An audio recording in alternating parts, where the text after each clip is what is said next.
Hello, everybody. I still have my announcer voice on. Hello, everybody, and welcome back to more Enter the Gungeon. Let's get ready to race! Are you ready to race? In the red me. corner, weighing in at, I don't know, pounds. What are pounds Don't you versus... dare guess. In the red corner, weighing in at 44,000 subs. I mean, that's what we have to do, right? I guess so. You might know him as Reto, the beast from the east, the blessed from the west. We don't really know any particular cardinal direction from which he hails. Reto of Retromation! Oh my god! Oh, I'm blessed to be here. I know they don't do that in wrestling. I'm back. Thank you, guys. Thanks. I feel God in this Chili's tonight. Thank you. Thank you. We can have such a good time. Woo! I'm so excited to fight today. Let's have a good wholesome I had a good fight. breakfast. I had a good breakfast. I'm ready to rumble, as they say. What did you have for breakfast? I probably had a Nature Valley bar because that is like all I've been having for breakfast. What did you have for breakfast? Yours was more recent. What did you have for breakfast? Nothing so far. Oh, no. Yeah, I'm so disappointed. I know, I'm skipping straight to lunch. Start in 3, 2, 1, go. Hell yeah. Oh, so disappointed. We did have to find a way to actually start the episode, otherwise we were just going to stay there on the start screen and just do a podcast. Yeah. Yeah, Reto and Rhapsody the podcast. Oh my goodness. So I got a chest at the end of my first room. I want you to know it is the proximity mine. You are totally fine. Don't worry. It's okay. It's complete trash. Okay, thank you so much. I got the Huntsman. Oh? On mine. That's actually, you know, for Robot, that ain't bad. Yeah? That ain't bad for Robot. It's pretty accurate, and Nice you and have accurate. access to extra damage pretty readily. Yeah, indeed. Oh, man. I had a second tab with questions, but unfortunately Chrome destroys my frame rate, so I had to tab it out. It's a thing that I've done before. There's are you familiar with the 36 questions for love? I am not. No, I'm familiar with 35 of them. Okay. I unfortunately don't know them by heart, but it's something that I've done in the Isaac race where Etheron and I had the goal to, over the course of the series, ask each other all the questions and fall in love by the end of it, because it's the 36 questions for love. But unfortunately, I've forgotten them. But I know one of them. I know one of them off the top of my head. All right, well, that can be this episode's one. And I feel like it's super, I feel like I know where the answer's going, but that makes it all the better for a first question for love. When you have to make a phone call, first of all, do you get nervous? Yes. And second of all, yeah, I figured that. How far do you go as far as reciting what you're gonna say? Do you ever go as far as writing anything down? Okay, so I've never written down like direct words, because if I write down direct words, I will stumble over them, and then I'm causing more of a problem. Yeah. So like, just like general sentiments, like, especially the most important times that I had to do this were back when I was working for a big box retail store, and I would just have to call other stores in the area in order to check what their stock was and stuff like that, or call customers back to say, hey, yeah, come back and collect this off lay-by, that kind of thing. So I would write down all of the important information beforehand. That's about it. Other than that, I just straight up don't make phone calls anymore. That is... Yeah, I don't really either. It's the realm of my partner. That's a dealing with humans thing. That's a peak thing. Yeah. Yeah, I'm the same way, except Grace doesn't like to make phone calls either. So I eventually, like, I make about half of them, and I oh my god, I hate it. My first experience with going all the way to write anything down, though, is I was applying for my first, like, job type thing. I wanted to, like, just volunteer. I wanted to volunteer at a local animal shelter. Oh. And they called, and they were like, they left a message for me, and they missed me, and then they were like, call us back. And I was like, oh my god. I didn't think it would get this far. And so I wrote down an entire. I was pretty young, but like too old for what I'm about to say. I wrote down the whole thing, and I waited. And on this day, it would stress me out more, but both of my parents were right by me while I eventually called them to leave a message. Because I was like, I'm calling, but oh my God, cross my fingers, answering machine. So I can go based off of what I wrote down, please. And then I left my really shaky young child, maybe prepubescent. No, I wouldn't be working. Dang, I must have been old. Why were my parents there? It's fine. But then, yeah, they never called me back. They never called me back, I'm sure. Maybe they were on the other end of that phone call, and as soon as they got your call that said, call me back, they were like, I can't call him back. I need my parents here, and I can't fly them in from Tucson at this rate. Arizona is like the other side of the country. You kidding me? Yeah, we need to fill this position by Monday. This kid is overqualified. He clearly had the moral support of his parents. What can we do with that kind of power? But yeah, I definitely like. I still write. I get like a post-it note and I put bullet points down for sure. That's what I do now. Or if I ever need to do like whenever I've done like update videos or anything, like because yeah, I don't like. Ever since that, I've been scared off of reading off scripts. But I definitely do bullet points like for all my update videos. I literally open up a Word document and put like 5 bullet points. You have to like talk about these, you dingus. That's that. Don't talk about your day. Oh my God. Okay, so have you ever seen any of the state of the channel videos I've done? You don't need to have. It's fine. I believe I have. Okay. Unfortunately, I don't think I've seen all of them. I'm not a real gamer. You definitely don't have to have. Those are all typically done in one take, and oftentimes they're between like 10 and 15 minutes. What will usually happen is I will like stand in front of the camera. I will have a bullet point list of like 10 to 15 things that I want to discuss. And then I will just kind of randomly vamp on them for as long as possible.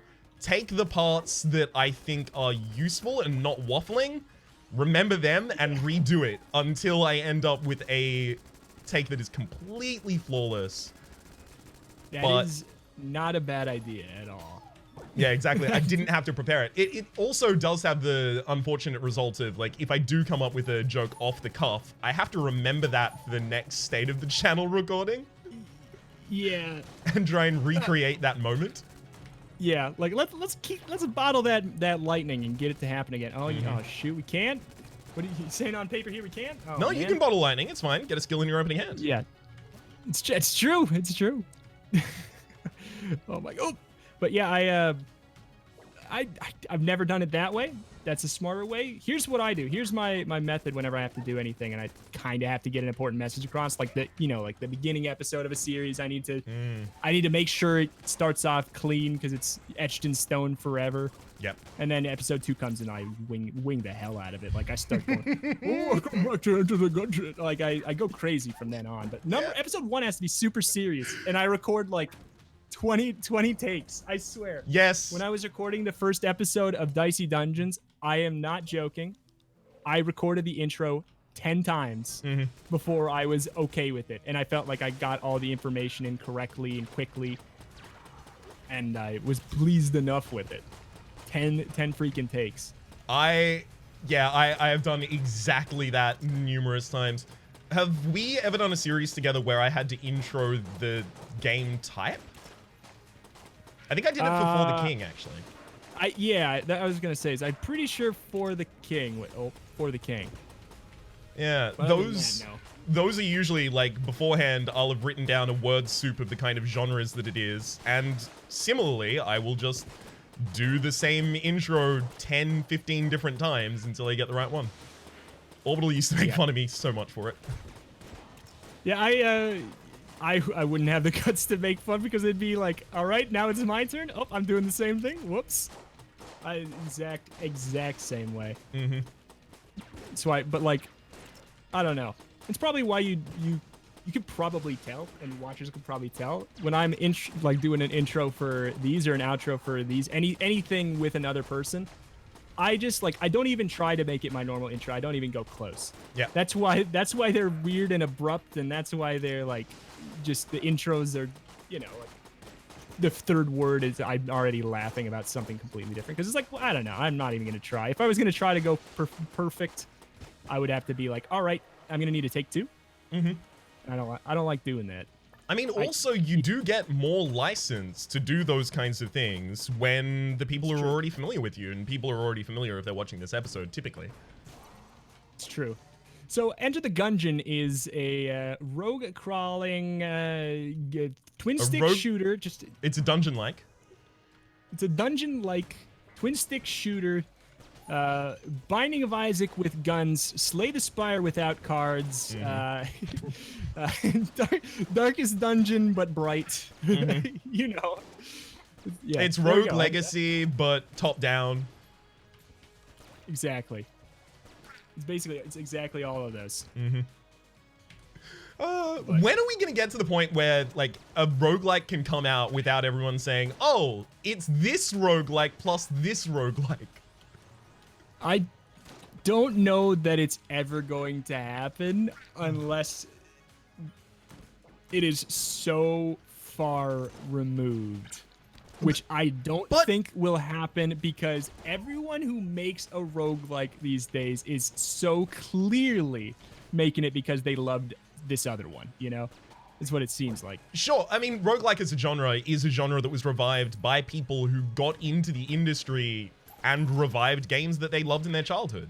Like, there's a reason that Rogue and, like, the roguelike genre are 20 years apart. It's true. Have you ever played Rogue?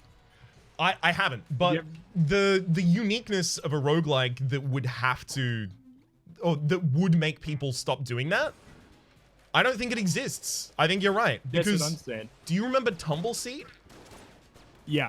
Yeah. Yeah, exactly. Tumbleseed. If that can't get away with it, you know, like without being called, I'm sure what was it called, you know, imagine Binding of Isaac rolling up a hill. Rogue Legacy. It was Rogue Legacy. Legitimately, it had Rogue Legacy comparisons. Yeah.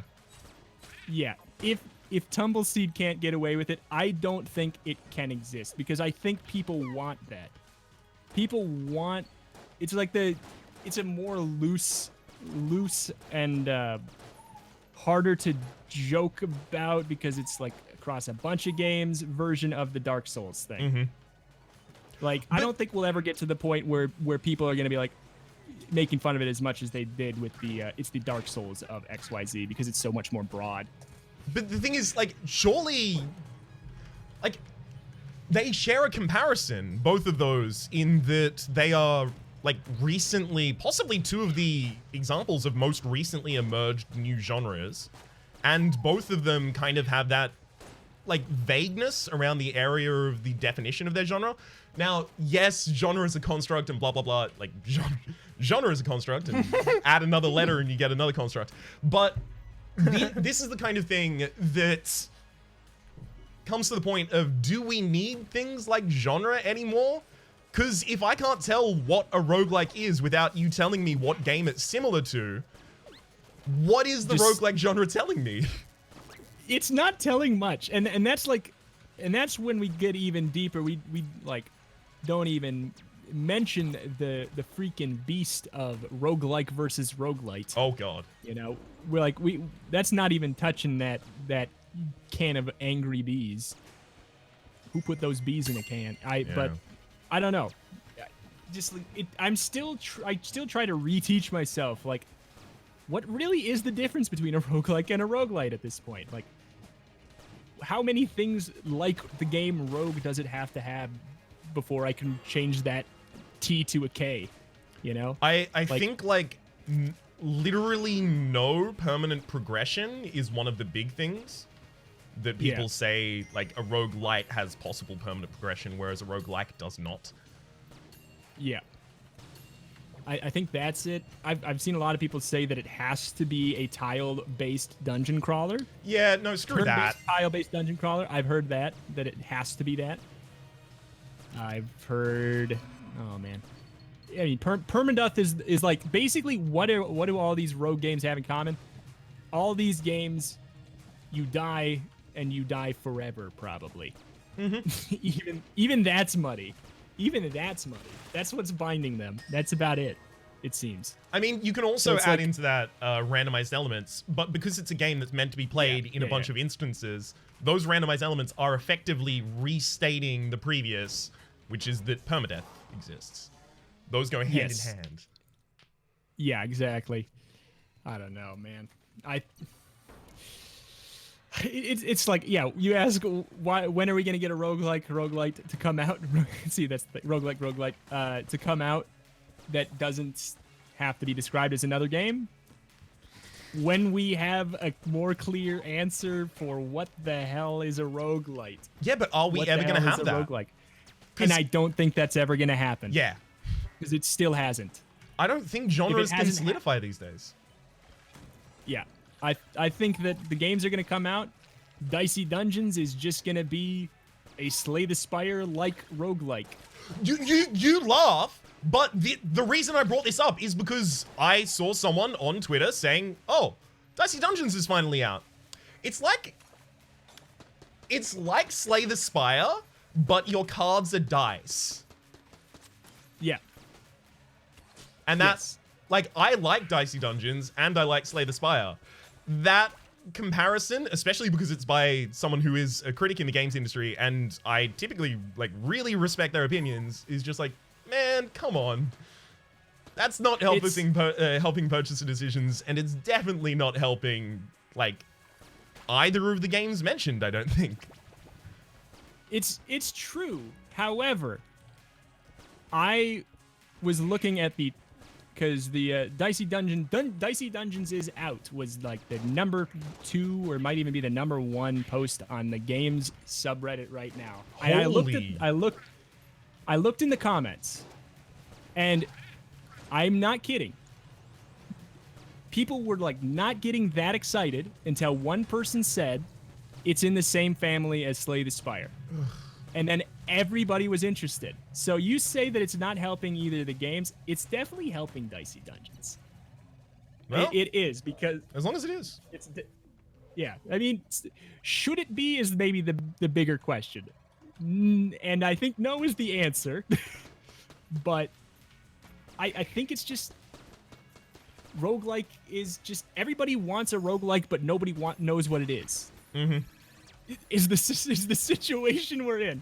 Everybody wants a roguelike, but nobody can define it. They just know it when they see it. Yeah, I was about to say, are we in I guess I'll call it the definition of art, where it's the I'll know it if I see it? Yeah, and that seems like it's exactly where we are. And it's like, I mean, just throw the word roguelite out. Nobody really even uses it. People would get mad at me before for using roguelite versus roguelike in the wrong scenario, but it doesn't happen anymore. Yeah, and I think it's because people gave up. I think there were like certain large internet personalities who were barracking for that kind of thing, and people just took on kind of like the fervor of their arguments without maybe necessarily the strength of their arguments. There was like a large group that just wanted to be mad about roguelike versus roguelike for a really long time. Yeah. The only interesting point on the whole conversation that I can kind of get behind is, all right, like, it matters in the case of the way that Steam classifies the tags. Like, that's it. You know, like... If we don't know what these are and we're tagging them to things, we're making these groups that we don't understand, and everybody thinks that they're related, but somebody might be looking for a specific thing. Like, somebody might actually be looking for a turn-based dungeon crawler with permadeath and, randomly generated dungeons. Mm-hmm. And they don't want it to have these other things. Maybe somebody out there is actually looking for that, and they lost their word that they were gonna search for. It's like, okay, sure, but it's like not, I don't know. Sure, but like if I want a survival game that has a hard mode, then I just read the list of features for that survival game and check if it has a hard mode. Yeah, I'm not saying it's a good argument. I'm saying it's the only one I could understand. Like, I'm like, okay, I get where you're coming from. Mm-hmm. But I don't know. Yeah. Like I said, I've stopped differentiating the two. So I don't care. I don't care anymore. It does feel like we are in the position that you mentioned before, where genres just aren't going to become defined past this point. Like, you were talking in particular about roguelike and roguelike at that point. I think that just with the amount of games that are coming out, you don't have times for genres to really solidify. Like, the last example would be Souls. And even then, we don't agree over whether Lords of the Fallen is a Souls-like. Yeah. Yeah, it's like, where's the line? What group defines this? There's no Steam panel. There's no Steam panel to decide the tags. Everybody just kind of goes with what the reviewer might have said. Yep. And the reviewer doesn't actually know. The reviewer's going with what the developer might have said, and the developer's saying what's going to sell the most things. What's going to sell the most things? Dicey Dungeons is like Slay the Spire. Yeah, exactly. Dicey Dungeons is basically Slay the Spire 2, and I would like everyone to check out the series that Reto is currently doing on it, the series that Reto has previously done on it. And also, if you check out mine, that'd be cool too. You got a series on it now, or no? Yeah, I'm starting a series on it. It should have come out yesterday, but I was lazy. And I wanted to... It's good that it didn't come out yesterday, because there was an embargo. Wait, good what? Deal. There was an embargo, so it's a good thing it didn't come out. Oh, wait, come out yesterday by the time this video is... Oh, I see. We're talking like movie magicians. I pull the curtain back all the time. No, wait, hang on. Was there the embargo on the full release version? Yeah. Oh, it's only on the full. Oh, phew. So the full release version... yesterday, as of us sitting right here. Yes. Or wait, no, today, as of us sitting right here was the first day you could post anything. Oh, beautiful. So, yeah. I am glad to know this now. It's one of those situations where it's like, I'm glad I made a mistake. Mm-hmm. Don't want the wrath of Terry Kavanaugh. Yeah, extremely definitely don't. Have you ever accidentally broken a embargo? Accidentally? No.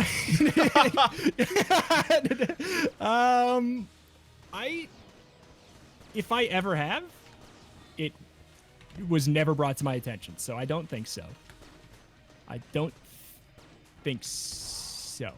There was a weird gray area. The embargo for Enter the Gungeon was confusing. Originally. And I studied it like a lot because it was one of the weird embargoes where it's like, don't play more than this amount and don't play past this floor. The old Persona embargo. Yeah, it was kind of a version of that, and it was unclear. It was unclear if I technically broke the rules, but I asked I can't remember who I asked at the time. But they said that I was fine. Even if I did, I was fine. Because I think that's like the rules are in place so nobody goes crazy. But it was just like, I maybe went a floor further than I should have or something. Yeah. Before the game came out? Maybe. Yeah, you can usually tell like if this person is doing it maliciously or if this person make an honest mistake. So yeah. I don't think anyone's looking for like no tolerance policies on those kinds of things. Yeah. I noticed that people seem to break it a lot more, be a lot more loose with it, or careless with it on Twitch than on YouTube. YouTube, it's like, if you put the video up, there's a timestamp, baby. I mean, there is on Twitch too, but it's like, it's harder to deal with things live than it is to like, YouTube is really good at having people yell at somebody and take down a video. So... Which has never happened to me in that way. So I've never broken embargo as far as I know.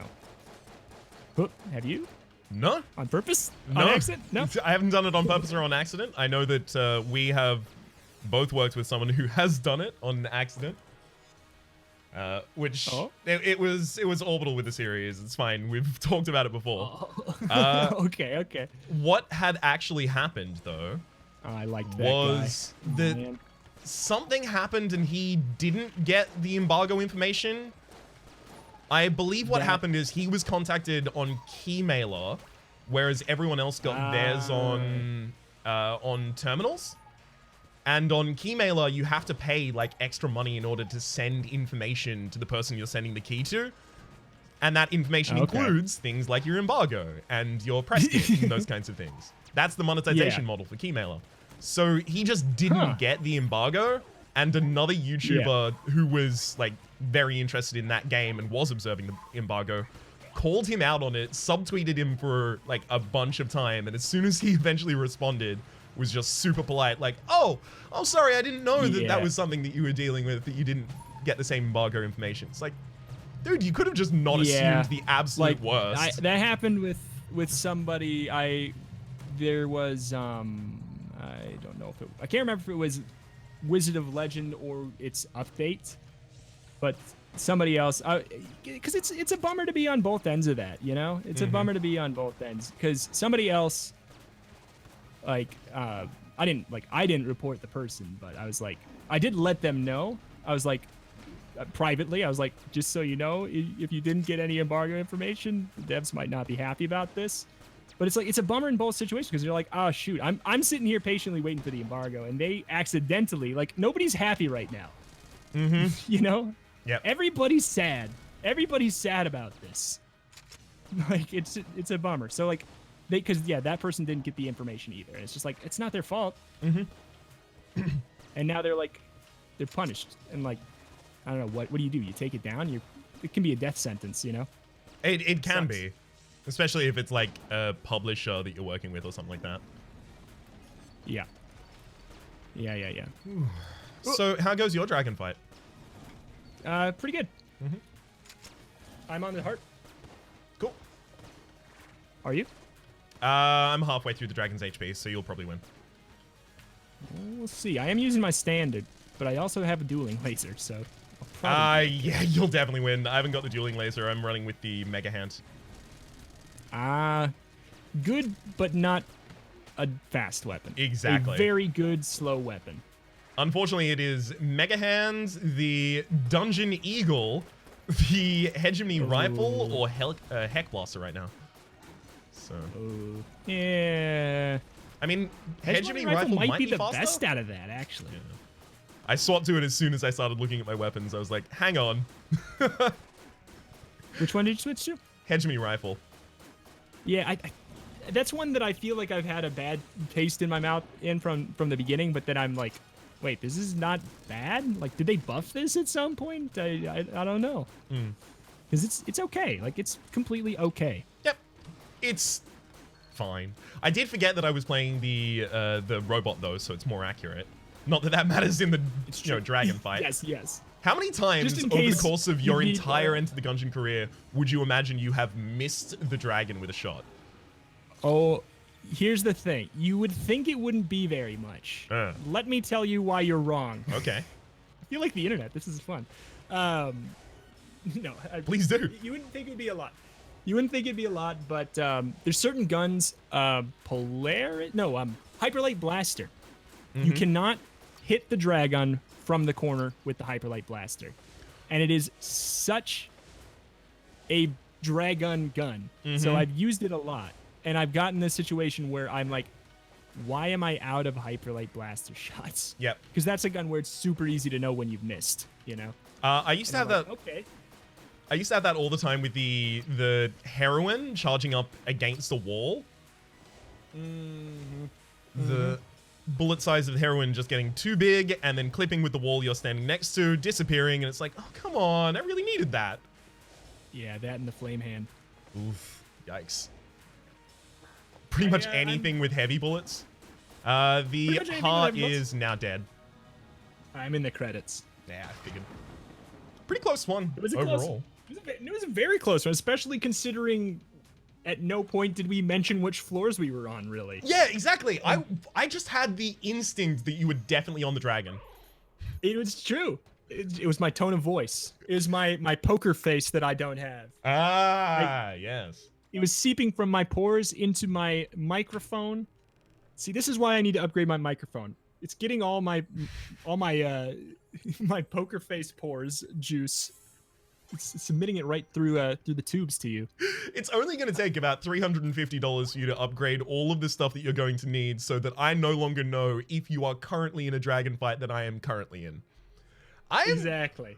It seems like a bad value proposition to me, bud. You don't understand how fragile my ego is, if you think that. That's fair. My apologies. You better apologize. I'm hurting right now. My sincerest apologies then. As well as my sincerest congratulations. Well done. Oh, thank you. Thank you.